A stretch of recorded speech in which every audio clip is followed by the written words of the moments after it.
Eu esquentei o palco para o Caê Galvão, que depois de muito tempo não palestra no Elite, vai palestrar aqui para a gente sobre blindagem patrimonial. Faz sentido? Você quer saber onde investir o dinheiro? O Caê tem outra filosofia também, vai apresentar aqui, outras sacadas. Quero muito que ele compartilhe a sabedoria dele. Para quem conhece o Caê, pensa, ele fala o cara do dívida zero, como sair das dívidas. Não, ele sabe muito isso, é o mercado que ele escolheu, mas o Caê, na verdade, é um especialista em investimentos. Então, Caê, vai para cima. Obrigado. Vamos lá. Cadê tem um passadorzinho de slide? Vamos lá. Vou fazer a primeira pergunta aí. Quem aqui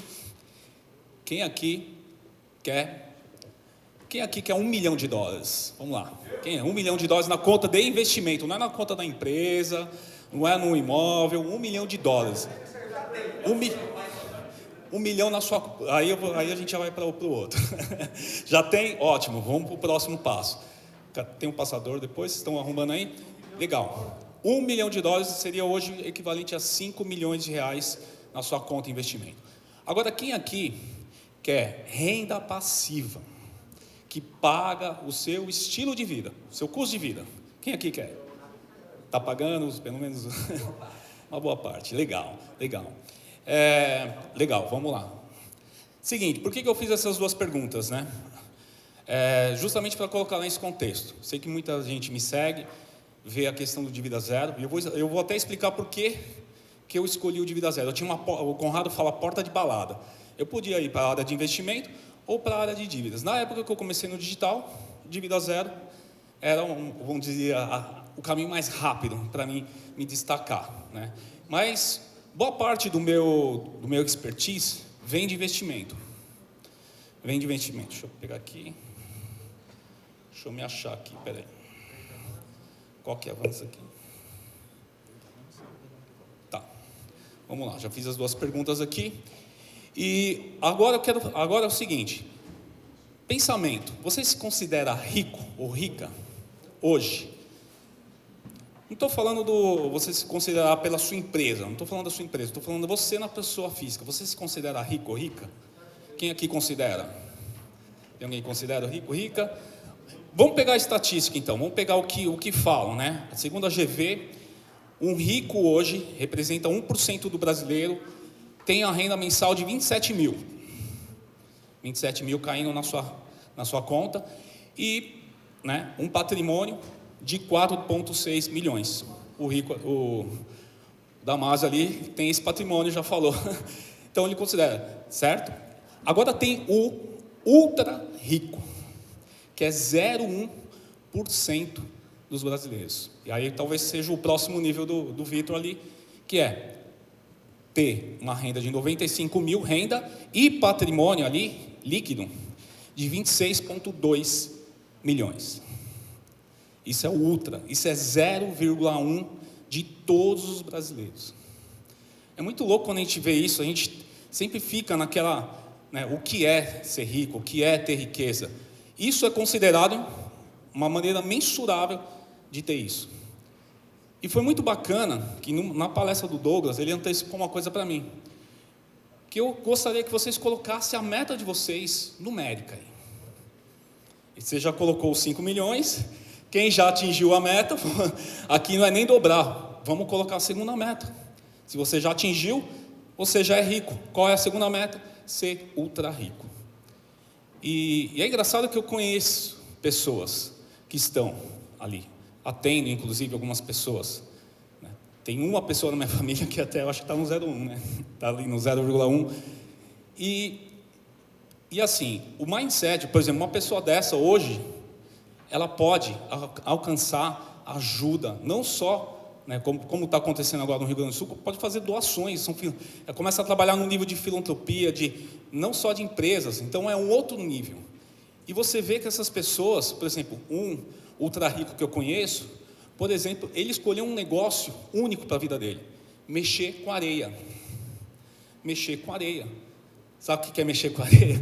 Ele vai para a praia, coloca uma cadeirinha e fica lá, ó, o dia inteiro mexendo com areia, que é um tio meu, até, ele brinca com isso. Mas ele escolhe, as suas escolhas não está mais moldado ao dinheiro. Isso naturalmente vai acontecendo. E aí eu quis trazer aqui, depois eu vou explicar porque eu uso alguns provérbios e comecei a usar. Tem um provérbio 21:20 que ele fala: tesouro desejável e azeite há na casa do sábio, mas o homem insensato os dissipa. E eu olhando esse provérbio, eu vou abrir aqui, eu sei que aqui eu estou num círculo de confiança, certo? Mastermind. Eu vou abrir uma coisa que eu acho que raramente eu abri, né? Que é uma história de vida do meu pai. Sempre nossos exemplos vêm, o primeiro herói sempre é o pai. Por quê? Porque meu pai, antes dos 10 anos, o pai dele tomou veneno, deixou ali 5 filhos. Descobrimos, né, esses dias que meu pai tinha uma tia, né, que não viveu, e era 4, agora são 5 filhos. A minha avó pegou os filhos, colocou numa filantrópica, lá em Marília. Então, e essa filantrópica era um super rico que sustentava. Tinha tudo de bom, como uma escola particular. Deixou lá. Aí depois, essa minha avó casou de novo, eles estavam morando na filantrópica e ela faleceu. Também teve, né, um problema no coração, né, ali, e faleceu. Então, meu pai estava órfão praticamente e foi criado por uma tia. Chegou em São Paulo com essa minha tia, fez Senai, se tornou torneiro mecânico e ali casou com a minha mãe, eu nasci ali, e a gente morou numa periferia que passava um córrego, né? E ele construiu a casa, aquela casa bem simples ali, né, num reboco, eu brincava ali no chão. Tem uma história que eles contam que meu pai criava umas galinhas ali, era o famoso, né, vender a janta, né, vender o almoço para comprar a janta, eram as galinhas ali, e uma galinha até me salvou aí de uma cobra que poderia me picar, de um lugar bem simples, bem pobre mesmo. E aí, né, e um dia eles mataram a galinha, tiveram para comer a galinha. O que acontece? Chegou uma hora que meu pai pirou e saiu da profissão. Na verdade, foi mandado embora, né? E ele falou: eu não vou mais ter essa vida de merda. E ele começou a usar algumas habilidades dele de vendas. E, na boa, conhecer vendedor igual meu pai E ele começou a vender consórcio. Ele se destacou, foi campeão de vendas assim, ó, seguidos. A nossa vida, eu era criança, mas eu comecei a perceber mudança. De repente, eu estava morando numa casa que já tinha cor, o quintal já não era de barro, já era um quintal melhorzinho, de cimento. Aí veio um irmãozinho, veio uma irmãzinha, e meu pai ganhava tanto dinheiro, que era assim, ó, saiu Santana. Alguém lembra do Santana aí? Santana. Mas assim, saiu o comercial, no outro dia tinha um Santana na minha garagem. Saiu o Voyage, no outro dia tinha um Voyage. Ao ponto que eu me lembro que tinha 3 carros zeros. Eu, com 12 anos, eu tinha mobilete, era o único na rua. Todos os brinquedos melhores ali. A gente continuou morando num bairro, mas, né, sempre ali. Aí ele começou a comprar alguns terrenos ali do lado, fez uma quadra de futebol. Toda a molecada jogava bola ali para não jogar na rua. E todo mundo achava que era super rico. E ele ganhava muito, mas muito dinheiro. Ele brinca, quando eu era engenheiro, ele falou, uma vez eu mostrei o meu salário para ele, quando eu era sênior, e ele falou assim: eu pagava isso de imposto de renda. Eu até me senti um pouco, né, humilhado. Mas por que eu estou falando isso do meu pai, gente? Porque ele ganhou muito rápido, só que eu não via meu pai. Eu não via. Às vezes eu esperava, e dormia e não via. Eu via minha mãe triste. Um dia eu vi minha mãe bebendo um copo, minha mãe não bebia, não bebe, um copo de uísque, chorando, e eu percebi que tinha coisa errada. E eu vi que essa questão de ganhar, justamente nesse provérbio, começou a dissipar. Com certeza meu pai estava traindo minha mãe, e eles estavam a ponto de separar, e logo começou a desmoronar. Primeira coisa que aconteceu foi Banco Cominde. Meu pai tinha um dinheiro lá, investiu em algo que ele não conhecia, que hoje eu descobri que era tipo uma operação estruturada, tipo um COI, e, bum, o banco faliu, não recuperou aquele ativo, estava vários paraísos fiscais. Segundo tombo, aqueles planos da poupança. Aí, ó, eu vou para o conservador agora. Também desmoronou tudo, né? Não conseguiu resgatar. Terceiro plano, plano Bresser. Acabou os consórcios, que era a fonte de renda dele. Ele tinha essa única fonte. E eu vi ele mantendo o padrão, mantendo a pose e vendendo tudo que tinha. Então, vendendo tudo, né? Porque não tinha nada em liquidez. E ali foi um processo de alguns anos. E isso, hoje, assim, isso foi balanceando com o tempo, tal. A muito custo, né? Ele conseguiu, junto comigo, pagar uma faculdade, que a gente montou uma empresa de brindes. Eu trabalhava, eu vendia, né? Foi onde eu desenvolvi meu lado de vendas ali. Vendia, fabricava e pagava minha faculdade. Paguei minha faculdade de engenharia. Pagou a faculdade de administração do meu irmão. Aí a empresa não estava bem, pagou a faculdade da minha irmã, foi paga pela minha mãe, vendendo trufa. Por que eu estou falando isso para vocês, gente? Ele potencializou, ganhou muito dinheiro e não reteve. E isso, eu já conversei com alguns elíticos aqui, e eu sinto que pode estar acontecendo isso com vocês, ou pode acontecer isso com vocês. Então, o que eu quero dar seguimento aqui, gente, é como isso não acontecer com vocês. Talvez eu fui para o lado financeiro, porque eu repeti alguns padrões, reconheci esses padrões e comecei a estudar sobre isso. Comecei sobre como ganhar, reter, como prosperar, e isso tornou a bandeira do Dívida Zero, porque a gota d'água foi o dia que ele vendeu o sítio dele, e que eu vi meu pai chorando. Então, e naquele dia eu falei, o que eu posso fazer? E aí, por isso que eu escolhi hoje como propósito de Dívida Zero.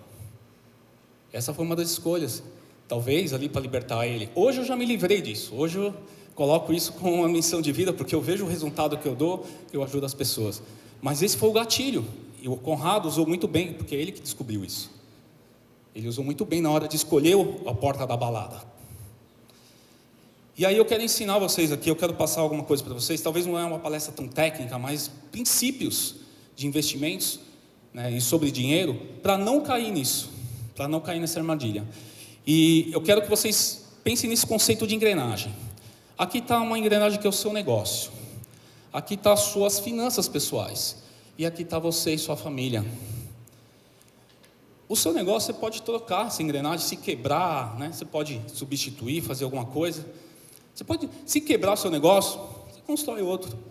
Suas finanças pessoais, você zerar, ficar endividado, não é o fim do mundo, não é o fim do mundo, tá? Tem como recuperar, mas se você quebrar, se a sua família quebrar, é difícil.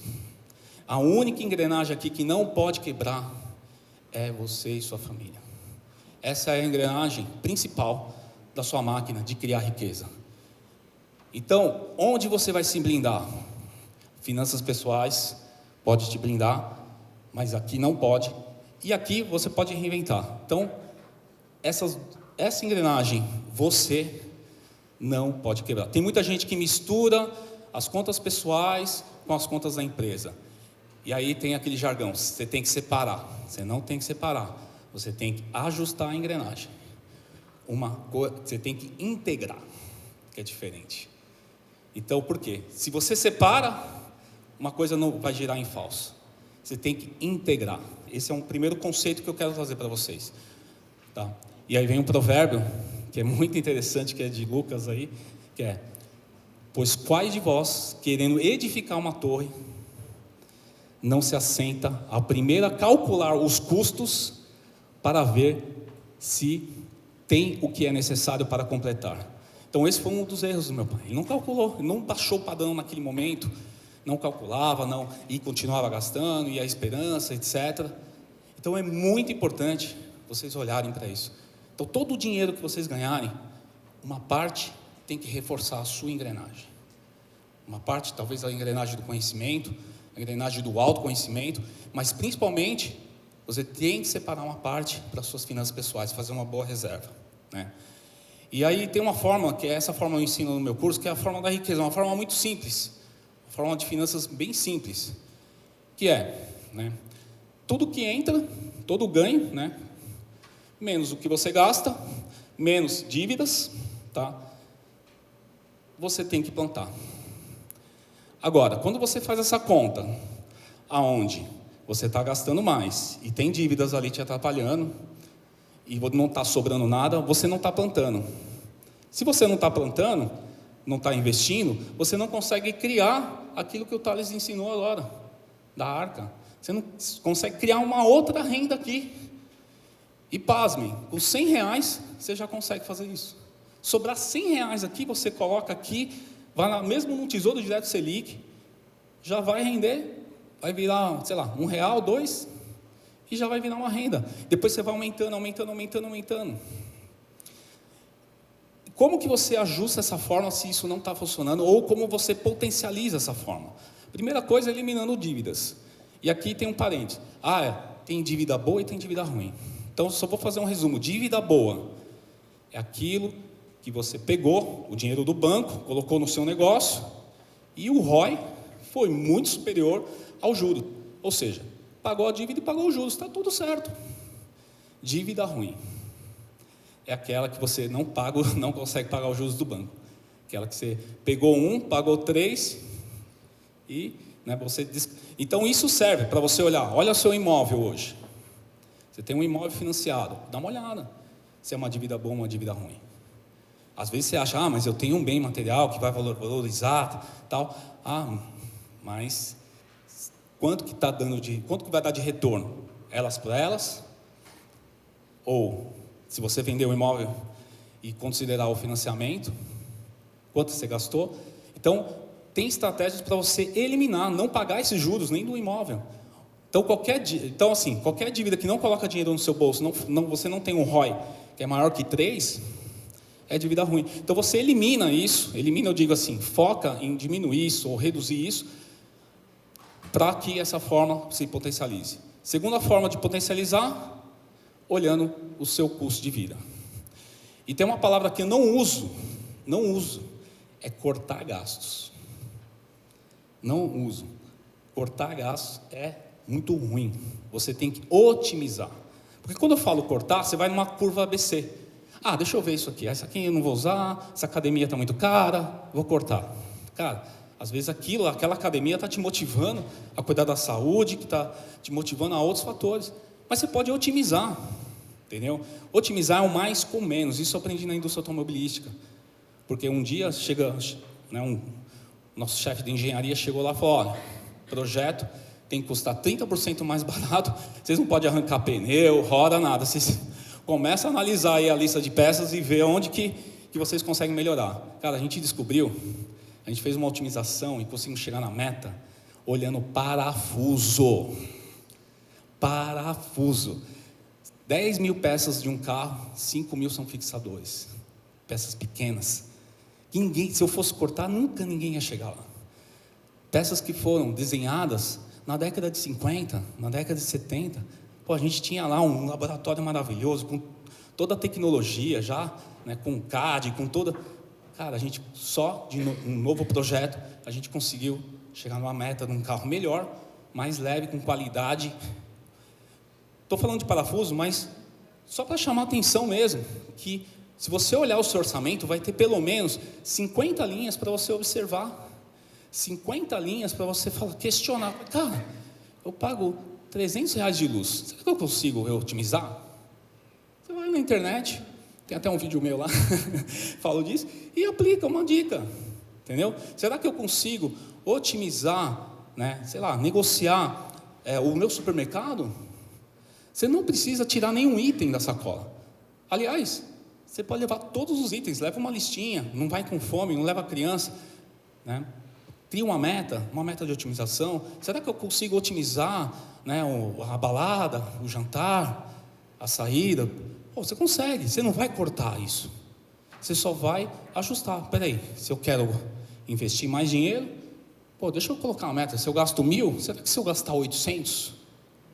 e você vai se divertir do mesmo jeito. Então, eu desafio vocês a olhar, fazer um raio-x de cada linha, porque é você pensar em aonde está indo o seu dinheiro e como está indo. Se aquilo está sendo o mais com menos, mais qualidade e menos custo. Porque isso vai levar você ao quê? Aumentar a fórmula, investir e isso retroalimentar. E aqui do ganho eu nem vou falar desse grupo aqui, que esse grupo é o grupo de ganhar dinheiro, vocês estão no lugar certo. Eu nem vou entrar aqui. Legal? Aumentar os ganhos vai fazer você melhorar essa fórmula. Tá? E tem um conselho aqui, que eu gosto bastante. Alguém conhece esse carinha aí? Esse velhinho? Sucesso financeiro está ao alcance daqueles que aprendem a economizar e investir. Essas são duas matérias, são duas coisas que vocês têm que focar nisso, gente. Economizar e investir. É isso aí. E outra coisa, faz a otimização também no seu negócio. Esses dias a gente fez um levantamento só de sistema que a gente assinava, tal, putz, né? Só de trocar de provedor e melhoramos a qualidade do provedor gastando menos. Né? Melhoramos a qualidade gastando menos, olha só. E tem uma coisa interessante, que é o poder de economia. Ah, legal, Caio, eu vou começar a investir R$1.000. Legal. Quanto tempo você vai conseguir chegar naquela meta de rico? Ali está meio apagado ali.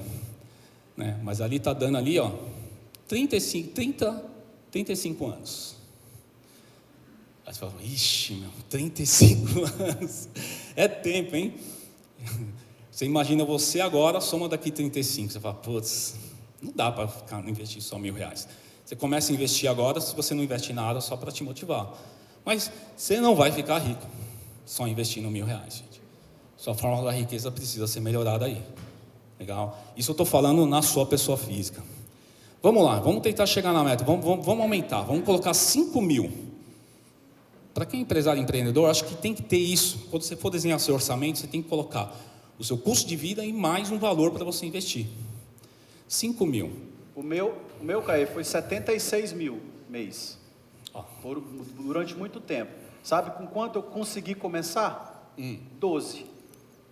Tá certo. Consegui com 12. Comecei. Minha meta é 76 mil por mês até a minha liberdade financeira.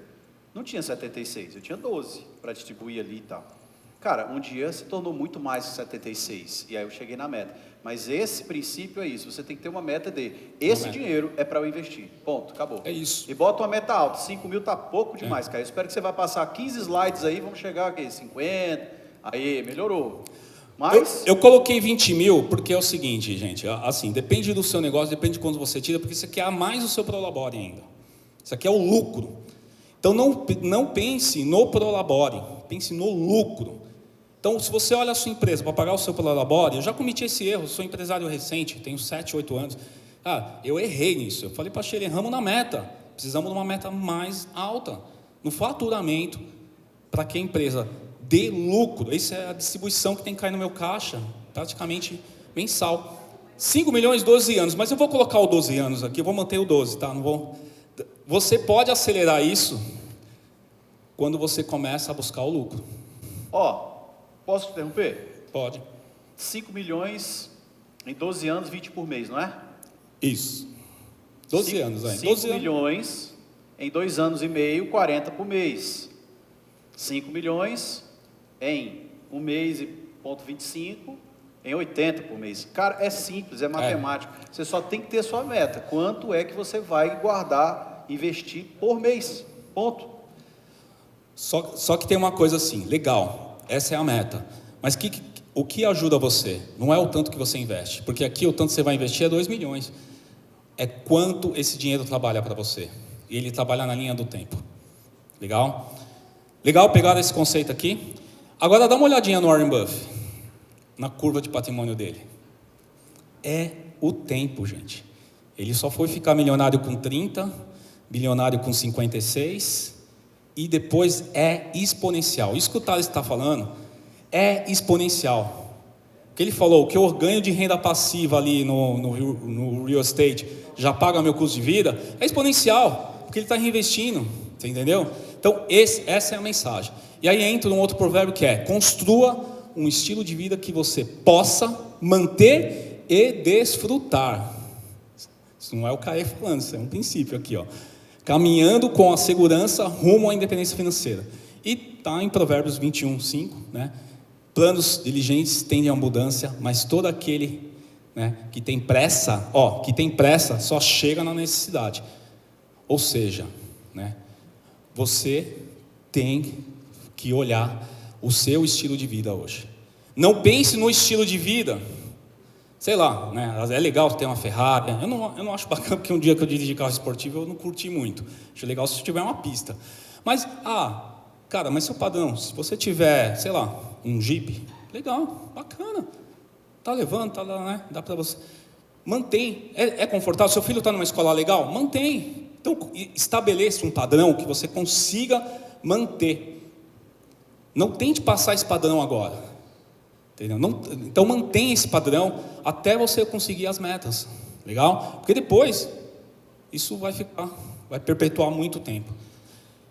E aí, um outro provérbio um outro pensamento é: domine o seu futuro financeiro. Aqui é muito importante. Educa-se sobre produtos financeiros e compreenda profundamente os riscos associados a cada um deles. O Thales falou ali de criptomoeda, né? Pô, legal, vou investir. O Thales investe, eu vou investir. Cara, se você não conhecer o conceito de criptomoeda, você vai acabar fazendo uma besteira. Agora, se você estuda sobre o que é aquele ativo, o que é um CDB? CDB é um título de dívida. Tem muita gente que investe sem saber o que é. Mas como assim um título de dívida entre bancos? Se o banco não pagar o banco A para o banco B, cara, é um risco total. E tem várias classificações de CDBs ali. Se você não lê as linhas ali, às vezes ele pode estar no fundo garantidor, às vezes não. E ele pode não te pagar. Você acha que é seguro, mas não é tão seguro assim. Um fundo de crédito privado, ou mesmo, né, indo para as ações. Então, tenta se educar, entender os produtos, compreender antes de investir. Não invista em nada que não for claro. Isso vai evitar, por exemplo, pirâmides financeiras. E aí tem um provérbio simples que é: o prudente vê o mal e esconde-se, mas o simples passa e sofre a pena. Ou seja, né, olhem, estude, né, produtos financeiros, desde o Tesouro Direto, estuda. Quanto mais você estudar sobre isso, na sua decisão financeira, você vai saber para onde está indo o seu dinheiro. Você estuda tanto na estratégia de marketing digital, tanto no próximo funil, tanto no seu negócio. Por que você não vai estudar o dinheiro que vai ser o dinheiro que vai trabalhar para você naquela renda passiva? Outra coisa também aqui tem aquele conceito da arca que eu acho legal de diversificação, mas eu gosto do conceito do Ray Dalio. E na crise de 2008, foi os únicos fundos que sobreviveram ali, que não ficaram no vermelho. Todos os fundos ficaram no vermelho. Que é o conceito da distribuição dos ativos de acordo com a fase. Tá? Então, a fase de crescimento econômico, ações, multimercados, né, fundos de ações. Mas não coloca all-in nisso. Você vai colocar 25% em cada quadrante, de acordo com a época. Está uma época que tem inflação, é interessante. Fundo, eu estou falando produtos, mas isso para vocês estudarem lá. Não vou entrar na questão técnica, senão a sala vai, né? Mas aqui é o conceito de diversificação. Está a inflação alta? Você procura ativos ali, distribui também para ganhar quando está a inflação. Você pode ganhar dinheiro quando está a inflação. Um título IPCA, às vezes paga IPCA mais 6%, ou seja, inflação, se a inflação bate lá 10%, você ganha mais 6%, você ganha 16% ao ano. Entendeu? Ali sem fazer nada, entendeu? Sem fazer, eu digo assim, só no investimento. Mas vai diversificando esse investimento, não coloca todo. Tem que montar uma carteira. Eu não gosto daquela questão das corretoras que colocam, ou dos bancos, colocam você no perfil. Eu sou conservador, você faz aquele teste. É obrigatório por causa da CVM. Eu sou moderado. Não, eu sou agressivo. Cara, você pode ser os 3 perfis. Você pode diversificar, entendeu? Então não caia nesse gatilho de colocar tudo. E nem, eu sou conservador, só vou investir em poupança, CDB. Não fica nisso. Mantenha uma carteira, faça uma diversificação. Tá? Procura, se alguém tiver alguma dúvida disso, depois eu estou disponível, inclusive, para realmente ajudar vocês aí. E aí vem isso, né? Foque em aumentar patrimônio líquido. através de investimentos de alta liquidez. Isso é importante, tá? Isso aqui muda o jogo. Eu sei que é conceitual. Escolha ativos que você possa converter em dinheiro em até 60 dias. O Thales deu a dica aqui, ó, ele antecipou bem, e eu nem combinei com ele. Gente, tá aqui, tá rendendo? Dá para me transformar em dinheiro? 90 dias é o tempo máximo. Eu sei que tem investimentos que o pessoal fala, nossa, isso aqui está pagando 150 do CDI, né? Quem já viu 250 do CDI? Quem já viu umas propagandas assim? A gente, dia de marketing, clica, cara, tem pegadinha ali. Aí você tem que ficar 5 anos, 3 anos, o dinheiro parado ali, aí você quer usar o dinheiro, aí tem uma multa, aí tem para resgatar, ou não dá para resgatar, entendeu? Ou você tem que pagar uma taxa de resgate, ou você fez um plano de previdência, etc, e de repente, preciso resgatar, putz, agora tem um imposto, vai me comer o meu lucro. Então, escolha investimentos que você possa, de repente, tá aqui, ou colocar, você possa diversificar. Isso facilita para você. Às vezes o seu negócio está lá, precisa de investimento, cara, você mesmo pode naquele momento tirar. Então, né? E aproveite as oportunidades. E principalmente na reserva de emergência. Como eu falei, voltando à minha história do meu pai, eu lembro que ele comprou um terreno, foi assim, ele comprou um terreno na época que custava 20 mil, e no outro dia já valia 40. E ele vendeu por 15. Porque naquele desespero lá do plano real ali, né, do plano real do Collor, a galera sem grana, ele teve que queimar, porque senão não ia ter dinheiro para fazer compra. E o primeiro oportunista que estava com o dinheiro líquido ali comprou, ele acabou perdendo, ele falou, queimei. Né? Então assim, às vezes você está investindo, eu sei que é legal você investir em terreno, mas antes tem um dinheiro mais líquido. Antes de você ir buscar, tem um dinheiro um pouco mais líquido. E depois, se você tiver uma liquidez que cobre a sua segurança, e pelo menos 2 anos do seu custo de vida, da sua engrenagem, legal, aí você começa a pensar em coisas com mais liquidez, com menos liquidez.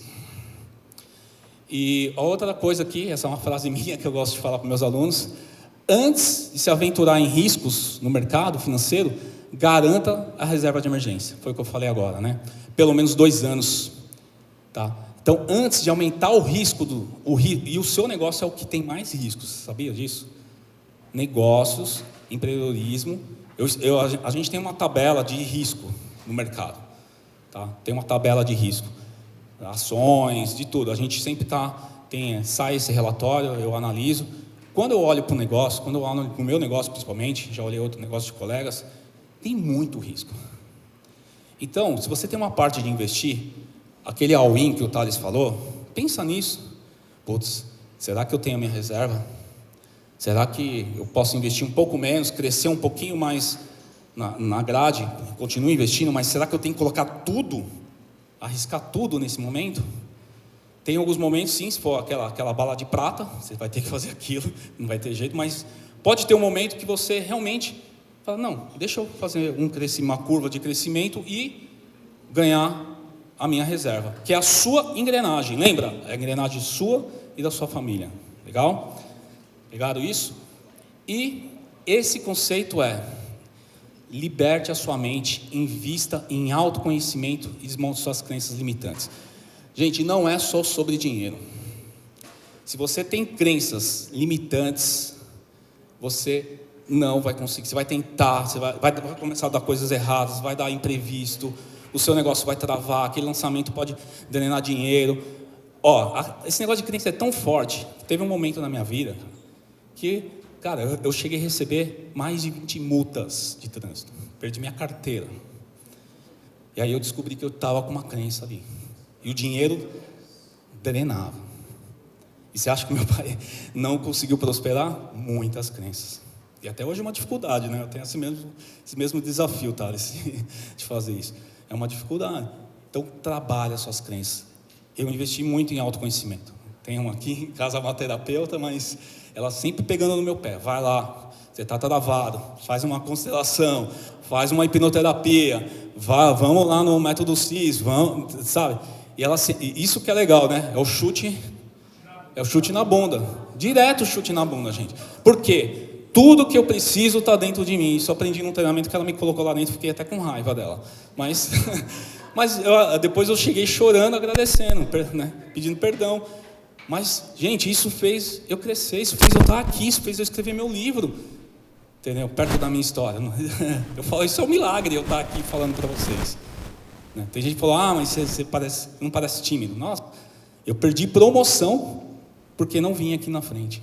Perdi várias promoções, 19 anos de carreira, porque não ia na frente apresentar. Não, mandava o meu colega, dava um jeito. Então, olha só, crença, bloqueio de abundância também. Trabalhe isso, invista. Uma parte do seu dinheiro vai ter que ter esse investimento. Legal? Então, isso para destravar aí.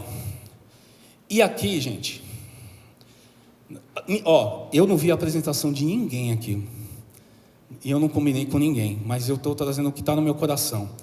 Convide Deus para o seu coração em negócios. E a verdadeira prosperidade começa com a fé. E antes de falar desse provérbio, deixa eu falar uma coisa. Quando eu comecei a estudar finanças, eu comecei a estudar tudo. Segredos da Mente Milionária. Li mais de 15 vezes, fiz todos os cursos de Harvard. Pai Rico, Pai Pobre, li todo o conteúdo deles. Napoleão Hill, Lei do Triunfo, que é um livrão. Aí eu fui chegando, aí eu li tem um livrinho lá que é do pai da Sheila, do meu sogro, que é O Poder do Subconsciente. Um livro velho, antigo. Aí eu li o livro, e aí me tocou que aquele livro é um livro bem antigo, de mais de 100 anos, e falava da Bíblia lá. Aí um dia meu sogro chega em casa e fala, que bonita a biblioteca, né? A gente tem uma biblioteca na minha sala. Cadê a Bíblia? Cadê a Bíblia? 2022. Aí eu olhei para a Sheila, ela falou, a gente não tem Bíblia em casa. E aí me cutucou, porque nessa época eu estava vendo, eu também me inspiro nesses influenciadores, no Nigo e tal, e eu estava vendo o pessoal falando provérbios, não sei o quê. Eu falei, cara, me deu uma curiosidade. Aí eu consegui uma Bíblia da mãe dela, comecei a olhar ali, mas sem entender muito. E aí, gente, eu tive um mentor nessa área, e esse mentor aí foi a Lia e o Thales.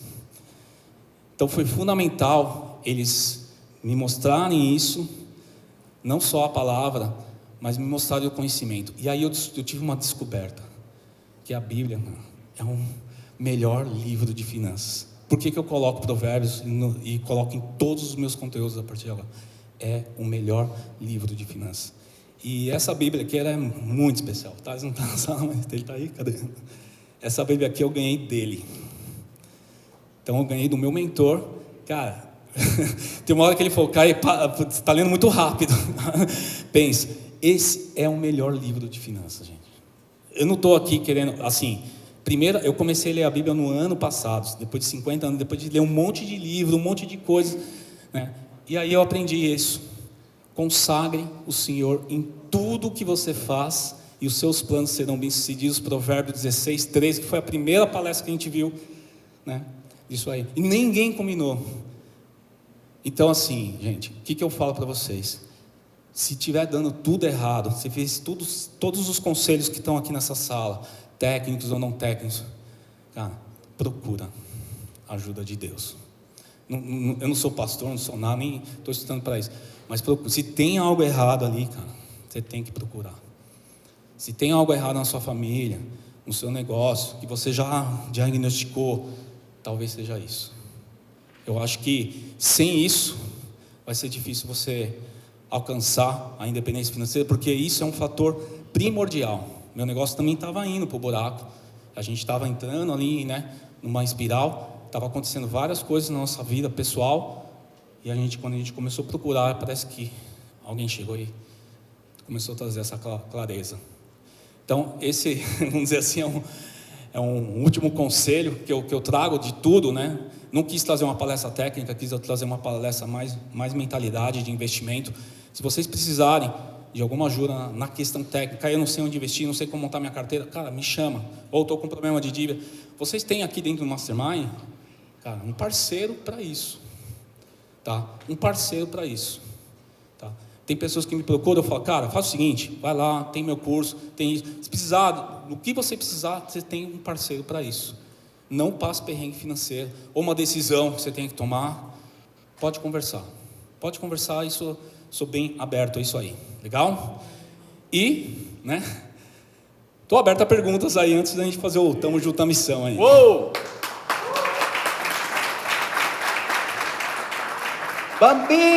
Bambinos, como está a cabeça de vocês, bambinos?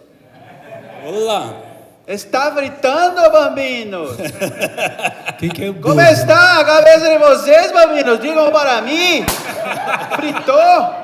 Como está a tua cabecita? Fala para mim, está bem? Gostou de palestrar aqui no Elite, bambino? Gostou? Gostou? Foi bom para você? Muito bem. Fala para mim, Mateus. Primeira vez no Elite Meteor, gostou?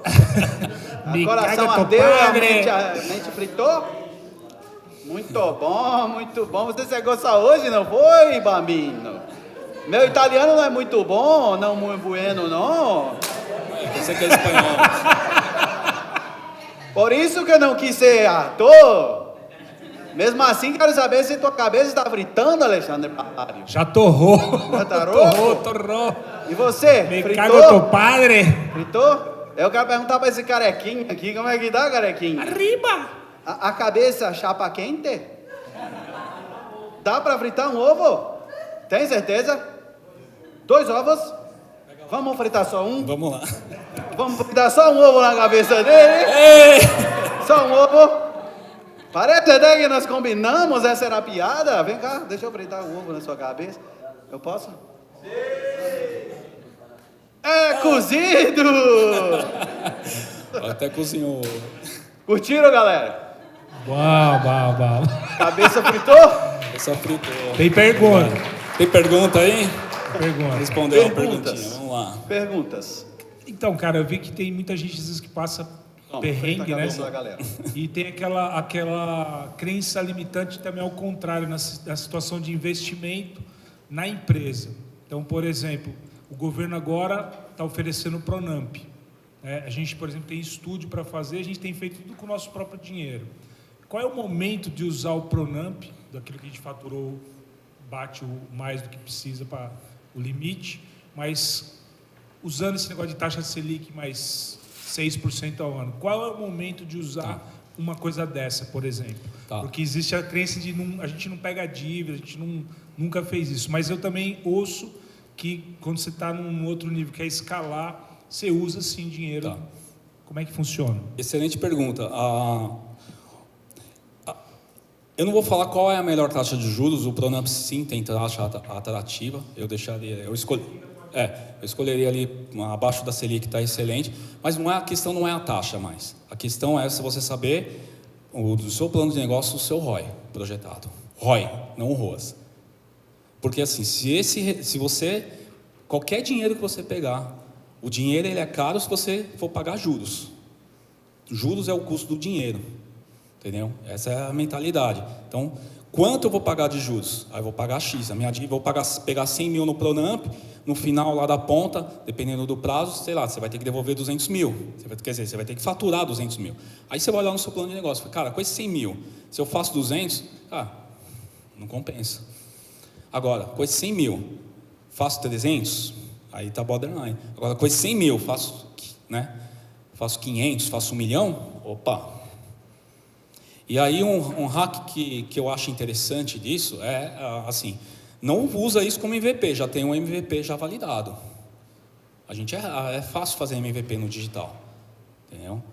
Igual a gente está fazendo MVP lá e a gente já chegou no ROI e a gente sabe que é aquele ROI, então a gente já sei o que eu tenho que investir.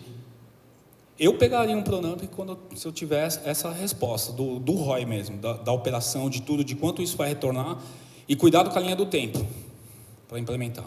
Você já conseguir pagar rápido, entendeu? Porque quando ele deixa esse 11 meses, é importante vocês saberem disso. Você pegou 100 mil, 11 meses de carência. Ele está 11 meses cobrando juros. Não tem almoço grátis. Você está lá, ele sabe o negócio de financiamento trator, a gente paga só no final, né? O Hyundai tem uns planos lá, né? A gente faz conta direto, fala assim, opa, eu prefiro assim, pegar e já falar, cara, primeira parcela, já